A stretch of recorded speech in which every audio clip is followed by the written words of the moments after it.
Assalamu alaikum to everyone who's watching this video lecture. This is Vakar from Camry International Science College at Talaga. Welcome to all the student classroom training की video lecture में। I hope, मैं उम्मीद करता हूँ कि इससे पहले जितने भी लेक्चर डिलीवर किए गए हैं वो मेरी तरफ से हैं या वाजिद साहब की तरफ से हैं, आपने अच्छी तरह से समझे होंगे और उनको अपनी नोटबुक्स के ऊपर दर्ज किया होगा और यकीनन उनकी प्रैक्टिस करने की कोशिश की होगी, क्योंकि I have told you many time, I have told you so many time that practice is the main key to achieve your goals. If you are not going to practice anything, you are going to have a failure. So be attentive, be careful regarding this lecture. आपने video lecture को skip नहीं करना बल्कि पूरा lecture देखना है और उसके अच्छे तरीके से समझना है.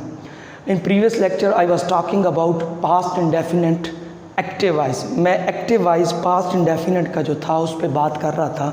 आज हमारा जो टॉपिक है वो एक्टिव वॉइस के बाद है. तो dear student, the very important thing regarding active voice, active voice के हवाले से जो सबसे अहम चीज़ है वो ये है SVO, subject, verb and object. यानी हमेशा एक्टिव वॉइस के अंदर सब्जेक्ट लाजिम होता है और वो लीड करता है. यानी subject always leads on front in active voice. अगर वो लीड नहीं कर रहा तो वो जुमला एक्टिव वॉइस का डियर स्टूडेंट नहीं है. अब यहाँ पे मैं पढ़ाने जा रहा हूँ, आपको नेक्स्ट टॉपिक है पास्ट इंडेफिनेट का पैसिव वॉइस. मैंने आपको प्रेजेंट इंडेफिनेट का भी पैसिव वॉइस पढ़ाया था, आज मैं आपको पास्ट इंडेफिनेट का पैसिव वॉइस पढ़ाने जा रहा हूँ. तो dear student, be attentive, be careful. अब देखिए, सबसे पहले पास्ट इंडेफिनेट के लिए देयर आर टू कंडीशंस, दो शराइत हैं which are very important. Subject मौजूद नहीं होता. व्हाट इट मीन्स कि काम करने वाला ही मौजूद नहीं है.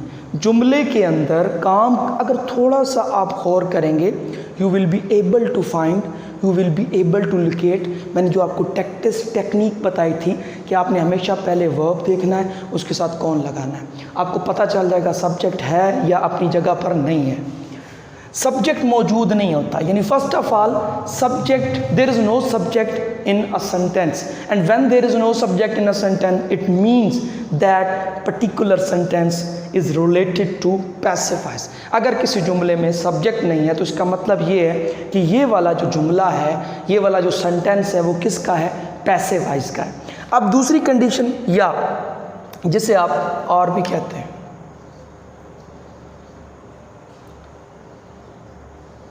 सब्जेक्ट अपनी जगह पर नहीं होता. इसका मतलब क्या, मैं पहले क्लियर कर चुका हूँ जब हमने प्रेजेंट इंडेफिनेट का पैसिव पढ़ा कि सब्जेक्ट अपनी जगह पर नहीं होता. मतलब हमेशा एक्टिव वॉइस में सब्जेक्ट लीड करता है, always leads on front. Urdu हो या इंग्लिश हो, whether we talk about English language और Urdu language, subject always leads on front. Subject हमेशा पहले आता है. वो खाना खाता है, वो पहले आया. ही ईट्स मील, ही पहले आया. यानी सब्जेक्ट हमेशा पहले आता है. लेकिन अगर सब्जेक्ट पहले नहीं आ रहा, पहले वर्ब आ रहा है या आपका ऑब्जेक्ट आ रहा है, तो इट मीन्स वो जुमला भी किससे रिलेट करता है, that particular sentence also related to passive voice.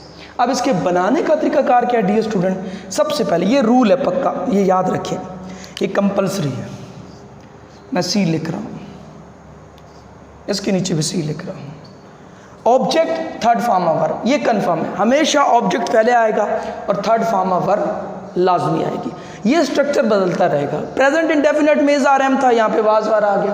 अब आप वाज वार लगा सकते हैं डियर स्टूडेंट. एक्टिव वॉइस में जब सब्जेक्ट है और फ्रंट पे है, you can not use was are were in that sentence. Active voice में कभी भी वाज वार नहीं होता. बेशक उर्दू के अंदर था, थे, थी आ गया, तो आपने ऐसा नहीं करना. यहाँ पे आप यूज़ करेंगे, हालांकि था, थे, थी नहीं भी होगा, फिर भी आपको क्या करना पड़ेगा, इस्तेमाल करना पड़ेगा, क्योंकि सब्जेक्ट नहीं है, ये सब्जेक्ट अपनी जगह पर नहीं. मैं एक जुमला लिखता हूँ, खत लिखा गया. डियर स्टूडेंट, एंड पे क्या आ रहा है, अलिफ. और जब अलिफ आ गया तो दैट या this particular sentence is related to past indefinite. पहचान एक ही है, एक्टिव हो या पैसिव हो, पहचान एक ही होती है. अब देखिए यहाँ पे खत लिखा गया, अब गया, अलिफ आ गया. ये सबसे पहले आपने ढूंढना है वर्ब. इस जुमले में वर्ब क्या है, लिखा. कौन है लिखने वाला, कोई भी नहीं है. तो ये जुमला किसका हो गया डियर स्टूडेंट, तो ये जुमला पैसिव वॉइस का है। किस चीज़ को लिखा गया? ख़त को। तो देखिए क्लियर हो गया। अब ऑब्जेक्ट स्टार्ट पे इस इक्वेशन के माध्यम से ऑब्जेक्ट क्या है? ख़त, लेटर, वाज, एक है तो वाज आ गया, दो होते तो वर होता। Write, wrote, written, letter was written. जुमला आपका कंप्लीट हो गया, ख़त लिखा गया, लेटर वाज रिटन। नेक्स्ट एक और सेंटेंस लेते हैं।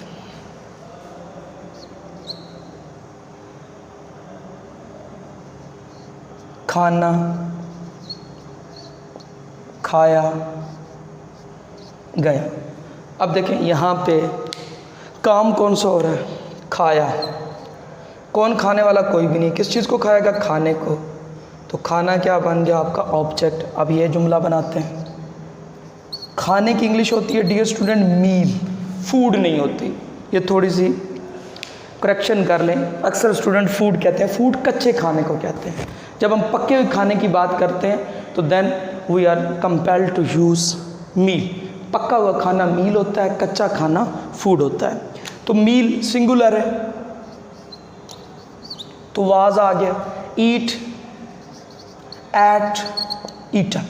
अब देखिए यहाँ पे लेटर ऑब्जेक्ट है, मील ऑब्जेक्ट है।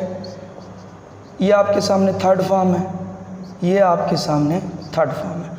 तो ये दो चीज़ें देखिए कंफर्म थी और बाकी हमने जुमला बीच में वाज या वर को ऐड किया जाता है। तो डियर स्टूडेंट ये आपके सामने कॉन्सेप्ट हो गया क्लियर। नेक्स्ट हम बढ़ते हैं मज़ीद आगे।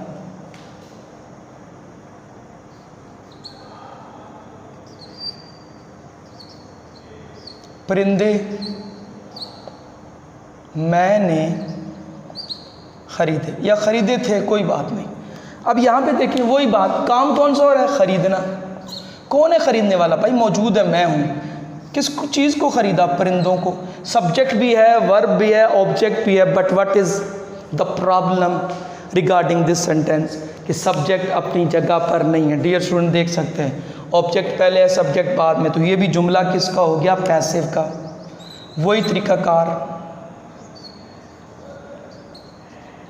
बर्ड्स, अब जमा आ गया तो वर आएगा। ऑब्जेक्ट क्या था? बर्ड्स। देख सकते हैं वही सीक्वेंस, ऑब्जेक्ट पहले फिर were. Birds were by first form है और बाट सेकंड और बाट ही थर्ड है। बर्ड्स वर बाट बाय मी। इसका स्क्रीनशॉट ले लें।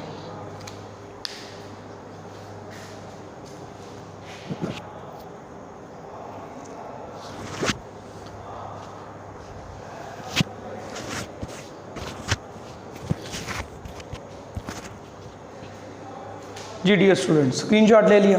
अब यहाँ पे गौर करें, यहाँ पे सिर्फ बाय लगाया और जब भी बाय लगता है तो हमेशा ऑब्जेक्टिव केस आता है। मैं आपको पहले ही बता चुका हूँ, बाय के बाद कभी भी आई, ही, शी, इट नहीं आता, बल्कि हमेशा मी, अस, देम, यानी उसका मफौली हालत आती है, ऑब्जेक्टिव केस आता है। नेक्स्ट एक और सेंटेंस लेते हैं।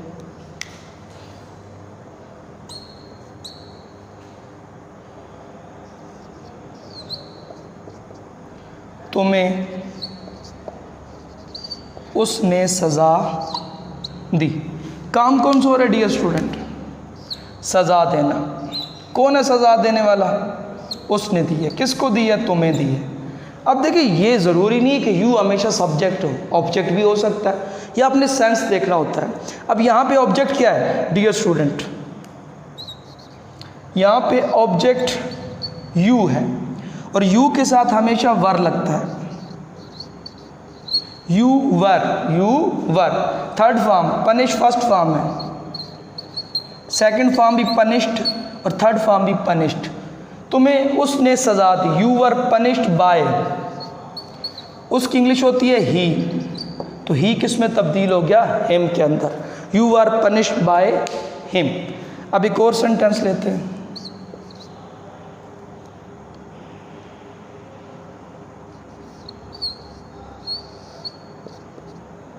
मैच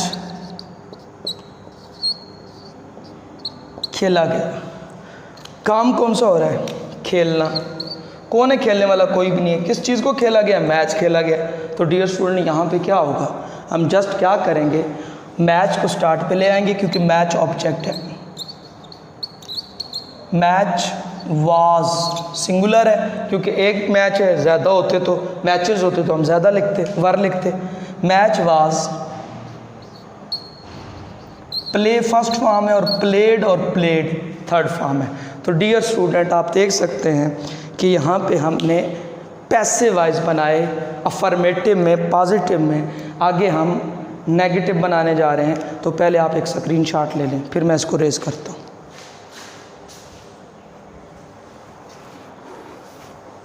जी डियर स्टूडेंट, अब हम बढ़ेंगे नेगेटिव के अंदर। इन्हीं जुमलों को हम नेगेटिव में कन्वर्ट करेंगे। तो इंतहाई सिंपल है, कोई इतनी लंबी चौड़ी बात नहीं है। नेगेटिव सेंटेंसेस के अंदर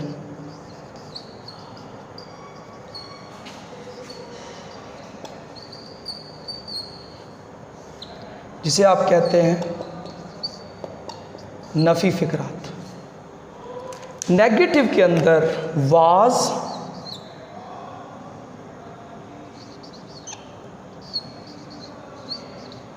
या वर प्लस नॉट। जस्ट आपने वाज और वर के बाद क्या लगा देना है? नॉट। अब वही जुमले हम रिपीट करते हैं। लेटर वाज, जस्ट क्या आ गया? Not. Letter was not written. birds were not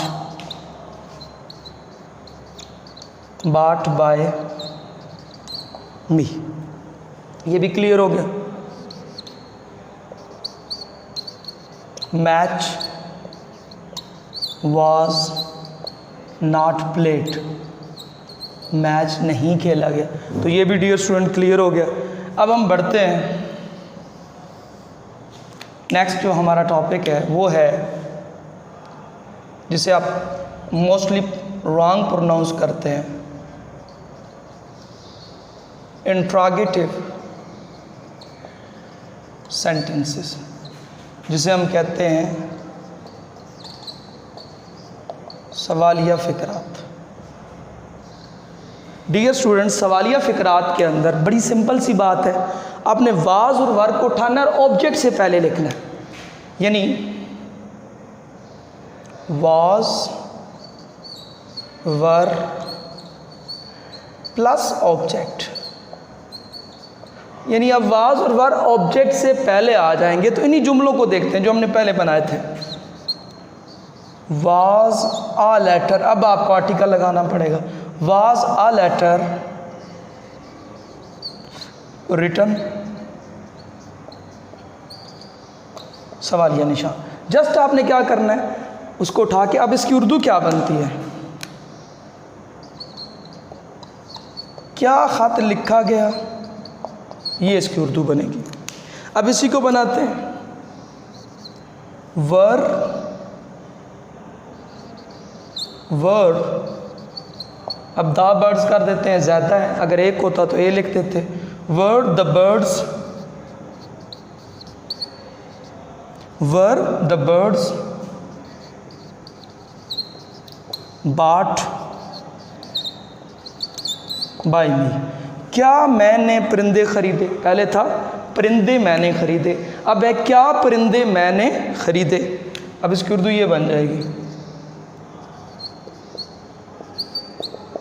क्या परिंदे मैंने खरीदे। तो dear student, your topic has been completed right now by me. Now it's up to you how much you are going to practice, how much you are going to note it on your notebooks. Dear student, it's very important lecture regarding passive voice. आपको इस पे मेहनत करनी है, आपने lecture को skip नहीं करना, पूरा लेक्चर देखना है और घर के अंदर इसकी प्रैक्टिस करनी है। डियर स्टूडेंट, आप घर के अंदर हैं तो घर का माहौल स्पॉइल नहीं करना, ख़राब नहीं करना, क्योंकि अक्सर ये होता है जब आप घर के अंदर होते हैं तो अपने पेरेंट्स को बहुत ज़्यादा तंग करते हैं।